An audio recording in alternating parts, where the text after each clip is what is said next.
Setiap tanggal gajian, angka di rekening selalu lebih kecil dari kebutuhan kami. Aku sering menatap layar ponsel lama, jari diam di atas aplikasi bank, bukan karena ada uang yang ingin dihitung, tapi karena bingung harus mulai dari mana.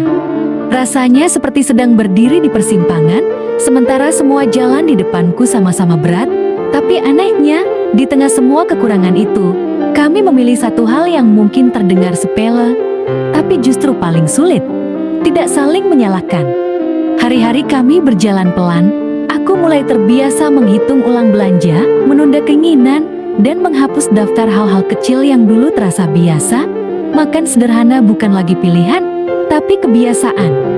Kadang hanya nasi hangat dan lauk seadanya. Kadang cukup dengan teh manis untuk menenangkan perut. Ada rasa sedih? Tentu saja. Aku bukan manusia yang selalu kuat. Ada malam-malam ketika aku berbalik badan agar suamiku tidak melihat mataku yang basah, bukan karena marah, tapi karena lelah. Suamiku pulang setiap hari dengan wajah yang berusaha tetap tenang. Aku tahu di balik senyumnya ada beban yang ia simpan sendiri. Aku bisa saja bertanya, bisa saja mengeluh, bisa saja menyudutkannya dengan kata-kata, "Kenapa cuma segini?" Tapi setiap kali itu muncul di kepalaku, aku ingat satu hal. Dia juga sedang berjuang, bukan hanya untuk mencari uang, tapi untuk menjaga harga dirinya sebagai kepala keluarga. Kami pernah duduk berdua di ruang kecil rumah kami. Malam sudah larut, lampu redup, dan suasana sunyi. Tidak ada pertengkaran, tidak ada drama, hanya kejujuran. Kami sama-sama mengakui bahwa kami capek, bahwa kami takut, dan bahwa kami tidak tahu sampai kapan keadaan ini akan bertahan. Tapi di saat yang sama, kami sepakat untuk tidak saling melukai. Kami memilih untuk bertahan bersama, bukan saling menekan.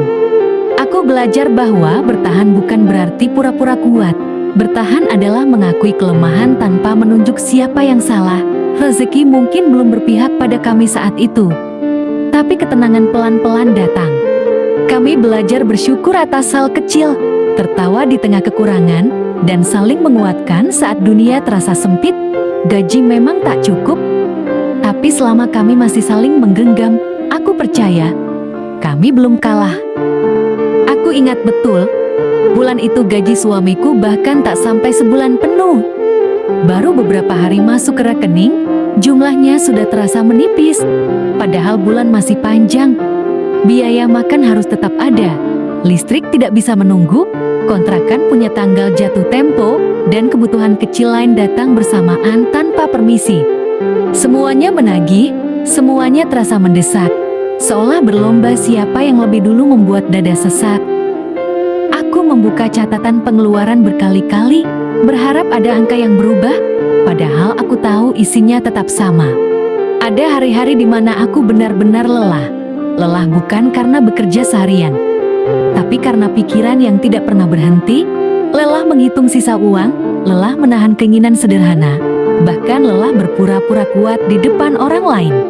Senyum yang aku pasang sering kali terasa berat, aku takut terlihat lemah, takut dianggap tidak bersyukur. Padahal di dalam hati aku hanya ingin istirahat sebentar dari semua tekanan ini. Di kepalaku sering muncul pertanyaan yang tidak pernah berani aku ucapkan keras-keras. Kenapa hidup kami begini?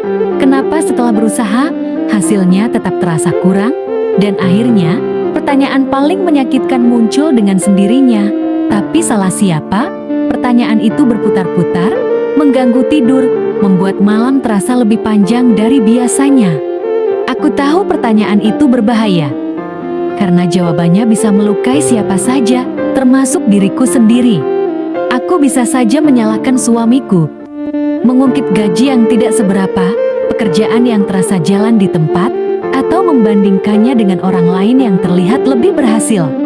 Aku juga tahu, dia bisa saja menyalahkan keadaan, ekonomi yang sulit, kesempatan yang sempit, hidup yang terasa tidak adil. Semua alasan itu ada, dan semuanya terasa masuk akal saat emosi menguasai hati. Tapi setiap kali kami saling menatap, aku selalu melihat hal yang sama. Ada lelah di matanya, ada rasa bersalah yang tidak pernah ia ucapkan, dan ada usaha yang mungkin tidak terlihat oleh siapapun selain aku. Di saat itulah aku sadar, menyalahkan tidak pernah menambah uang. Tidak pernah membuat rekening kami bertambah. Yang ada, hanya menambah luka, menumpuk kecewa, dan perlahan mengikis rasa saling percaya. Kami pernah hampir terjebak dalam diam yang panjang, bukan diam karena marah, tapi diam karena sama-sama tidak tahu harus berkata apa. Aku takut kata-kataku akan melukai, dia takut ucapannya terdengar seperti pembelaan. Tapi di tengah keheningan itu, aku belajar memahami. Aku belajar bahwa kami berada di sisi yang sama, melawan masalah yang sama, bukan saling berhadapan. Pelan-pelan aku mengubah caraku memandang keadaan. Aku berhenti bertanya siapa yang salah, dan mulai bertanya apa yang bisa kami lakukan bersama. Kami belajar hidup lebih sederhana, menerima bahwa tidak semua keinginan harus dipenuhi sekarang. Aku belajar menguatkan, bukan menuntut. Dia belajar terbuka, bukan memendam segalanya sendiri. Mungkin gaji itu memang tidak cukup. Mungkin bulan-bulan seperti itu akan datang lagi. Tapi dari situ aku mengerti, bertahan bukan soal siapa yang paling kuat atau siapa yang paling benar. Bertahan adalah pilihan untuk tetap saling menggenggam, bahkan ketika tangan sama-sama gemetar, karena pada akhirnya, selama kami tidak saling menyalahkan, kami masih punya satu hal paling berharga untuk terus melangkah bersama. Suatu malam, kami duduk berdua di ruang kecil rumah kami. Ruangan itu tidak luas, hanya cukup untuk sebuah meja kecil dan 2 kursi yang sudah mulai usang. Lampu kuning menyala redup, membuat bayangan kami jatuh panjang di dinding. Luar, suara malam terdengar pelan, tapi di dalam kepala kami, pikiran justru ramai. Tidak ada pembicaraan besar malam itu, tidak ada rencana hebat tentang masa depan. Tidak ada janji manis yang biasanya hanya menenangkan sesaat. Yang ada hanya kejujuran, sesuatu yang sering kami tunda karena takut menyakiti satu sama lain. Kami duduk saling berhadapan cukup lama tanpa suara. Aku bisa merasakan detak jantungku sendiri. Ada banyak hal yang ingin aku katakan, tapi aku menahannya. Aku takut jika kata-kataku keluar dalam keadaan lelah, justru akan berubah menjadi keluhan. Suamiku pun terlihat sama gelisahnya. Tangannya saling menggenggam, matanya sesekali menatap lantai, seolah sedang mengumpulkan keberanian. Akhirnya, suamiku membuka suara. Suaranya pelan, hampir bergetar, seakan ia memilih setiap kata dengan sangat hati-hati. Ia berkata, "Aku tahu ini belum cukup, tapi aku sedang berusaha." Kalimat itu sederhana, tapi terasa berat. Di dalamnya ada rasa tanggung jawab, ada penyesalan, dan ada harapan yang ia simpan diam-diam. Aku tahu, mengucapkan itu bukan hal mudah baginya. Aku mengangguk pelan. Untuk sesaat, aku menunduk, menarik napas dalam-dalam. Dadaku terasa sesak, bukan karena marah, tapi karena campuran lelah dan sedih yang sudah lama aku pendam. Dan untuk pertama kalinya, aku memutuskan untuk jujur sepenuhnya. Aku berkata, "Aku capek, tapi aku nggak mau kita saling nyalahin." Kata-kata itu keluar begitu saja, tanpa hiasan, tanpa nada tinggi. Jujur, apa adanya. Suamiku terdiam. Aku bisa melihat matanya berkaca-kaca. Mungkin selama ini ia mengira aku baik-baik saja, atau mungkin ia takut mendengar keluhanku. Tapi malam itu, kejujuran kami bertemu di titik yang sama. Tidak ada yang merasa lebih benar, tidak ada yang merasa paling menderita. Kami hanya 2 orang yang sama-sama lelah, tapi masih ingin bertahan. Malam itu, bukan uang yang kami temukan, tapi ketenangan. Rasanya seperti beban besar yang perlahan dilepaskan dari pundak kami. Kami menyadari bahwa kami tidak sendirian menghadapi semua ini. Kami mulai mengatur ulang segalanya, bukan dengan emosi, tapi dengan kepala dingin. Kami membicarakan hal-hal sederhana, dari pengeluaran kecil sampai kebiasaan yang bisa diubah. Kami sepakat untuk makan lebih sederhana tanpa merasa rendah diri. Tidak apa-apa kalau menu kami itu-itu saja, asalkan kami bisa makan dengan hati tenang. Kami belajar menunda hal-hal yang tidak benar-benar perlu, meski terkadang harus menahan keinginan. Dan yang paling penting, kami belajar melihat masalah sebagai sesuatu yang harus dihadapi bersama. Kami belajar menjadi satu tim, bukan dua orang yang saling menuntut. Aku berhenti melihat suamiku sebagai penyebab masalah dan mulai melihatnya sebagai partner yang sedang berjuang. Dia pun belajar untuk tidak memikul semuanya sendiri dan mulai berbagi beban denganku. Malam itu mungkin tidak mengubah keadaan secara langsung, tapi mengubah cara kami melangkah. Dari situlah kami tahu, selama kami masih bisa duduk berdua dan jujur satu sama lain, selalu ada harapan untuk bertahan bersama. Aku belajar satu hal penting dari semua yang kami lewati bersama. Ketika gaji tak cukup, yang paling diuji ternyata bukan dompet, bukan juga kemampuan kami menghitung pengeluaran, tapi hati. Hati yang mudah lelah, mudah iri, dan mudah tersulut emosi saat harapan tidak berjalan seperti yang diinginkan. Kekurangan bukan hanya soal tidak punya uang, tapi soal bagaimana perasaan menghadapi kenyataan itu setiap hari. Aku pernah mengira masalah terbesar dalam hidup kami adalah angka di rekening yang terus menipis. Aku pikir, jika suatu hari jumlahnya cukup, semua akan baik-baik saja. Tapi kenyataannya, kekurangan justru membuka sisi lain dari diri kami. Ada rasa takut, ada kecewa, ada marah yang tidak tahu harus diarahkan kemana. Disitulah hati benar-benar diuji. Apakah aku akan memilih mengerti, atau justru melampiaskan lelahku pada orang yang paling dekat denganku? Bertahan ternyata bukan tentang siapa yang paling kuat menahan lapar, atau siapa yang paling sanggup menekan keinginan. Bertahan adalah tentang siapa yang mau tetap tinggal, meski keadaan tidak ramah.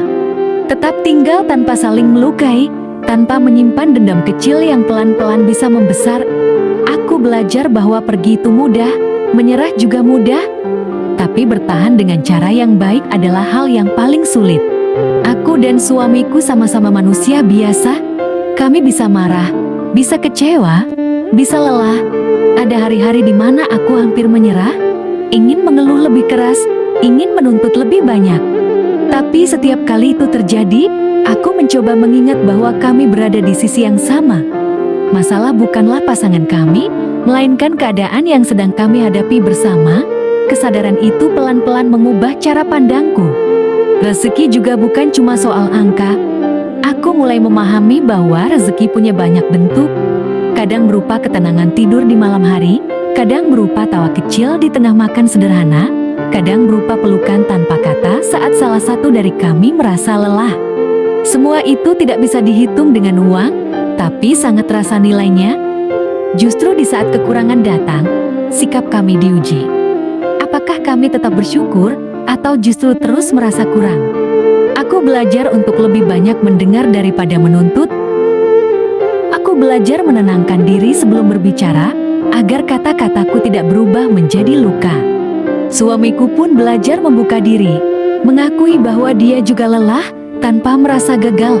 Kami sama-sama belajar bahwa menguatkan jauh lebih penting daripada mencari siapa yang salah. Selama kami masih bisa duduk bersama, berbicara tanpa teriak, dan saling menguatkan, aku tahu kami belum kalah. Mungkin keadaan belum berubah, mungkin gaji masih terasa pas-pasan, tapi hubungan kami tumbuh lebih dewasa. Kami tidak lagi berlomba menjadi yang paling benar, tapi berusaha menjadi yang paling peduli. Dari semua ini, aku sadar bahwa kekurangan tidak selalu berarti kehilangan. Kadang, kekurangan justru mengajarkan kami arti cukup. Cukup dengan kebersamaan, cukup dengan kejujuran, dan cukup dengan niat untuk tetap saling menjaga. Selama hati kami masih mau bertahan dan saling menguatkan, aku percaya jalan keluar akan selalu ada, meski datangnya pelan-pelan. Kalau kamu dan pasanganmu sedang berada di fase ini, aku ingin bilang satu hal dari hati yang paling dalam: kamu tidak sendirian. Ada banyak pasangan di luar sana yang mungkin tersenyum di depan orang lain, tapi menyimpan cerita yang hampir sama dengan yang kamu rasakan sekarang. Fase ini memang tidak mudah. Ada hari-hari ketika kamu bangun dengan perasaan berat, ada malam-malam ketika pikiran tidak mau berhenti. Tapi percayalah, apa yang kamu alami itu nyata, wajar, dan tidak membuatmu gagal sebagai pasangan. Jangan biarkan kekurangan membuat kalian saling menjauh. Kekurangan memang sering datang tanpa aba-aba. Dan ketika itu terjadi, emosi jatuh lebih sensitif, hal kecil bisa terasa besar, kata kata-kata sederhana bisa terdengar menyakitkan. Di saat seperti itu, jarak sering tercipta bukan karena tidak cinta, tapi karena sama-sama lelah. Aku belajar bahwa justru di fase inilah, kalian perlu lebih dekat, bukan sebaliknya, lebih banyak mendengar, lebih sedikit menuntut, lebih banyak menguatkan, lebih sedikit menyalahkan. Seringkali kita berpikir rezeki hanya soal uang yang bertambah, padahal sebelum itu semua datang, hati perlu lebih dulu tenang. Hati yang tenang membuat kita berpikir lebih jernih, berbicara lebih lembut, dan mengambil keputusan dengan kepala dingin. Dari hati yang tenang, jalan keluar pelan-pelan terbuka, mungkin tidak langsung besar, mungkin tidak instan, tapi cukup untuk membuat kita bertahan 1 hari lagi, lalu 1 hari berikutnya. Jika cerita ini terasa dekat dengan hidupmu, itu berarti kamu sedang berjuang. Dan berjuang bersama pasangan adalah sesuatu yang patut dihargai. Kamu tidak lemah hanya karena merasa capek. Kamu tidak salah hanya karena sesekali ingin mengeluh. Yang penting adalah bagaimana kamu memilih untuk tetap tinggal dan memperbaiki, bukan pergi dan saling menyalahkan. Tekan tombol like jika kamu merasa cerita ini mewakili perasaanmu. Anggap itu sebagai tanda bahwa kamu sedang menguatkan diri sendiri dan pasanganmu.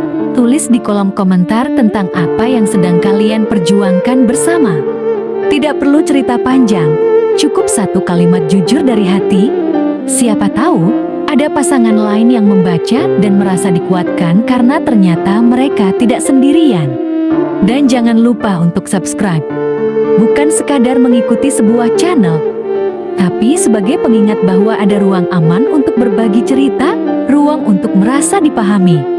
Di sini, tidak ada yang menghakimi, tidak ada yang merasa paling benar. Yang ada hanya sesama pejuang yang sedang belajar bertahan dengan cara yang baik. Karena pada akhirnya, bertahan bersama jauh lebih berharga daripada saling menyalahkan. Uang bisa dicari, keadaan bisa berubah, tapi hati yang terluka karena kata-kata seringkali sulit disembuhkan. Selama kalian masih mau berjalan berdampingan, saling menggenggam meski langkah tertatih, itu sudah lebih dari cukup. Percayalah, kebersamaan yang dijaga di masa sulit akan menjadi kekuatan besar saat rezeki akhirnya datang menghampiri.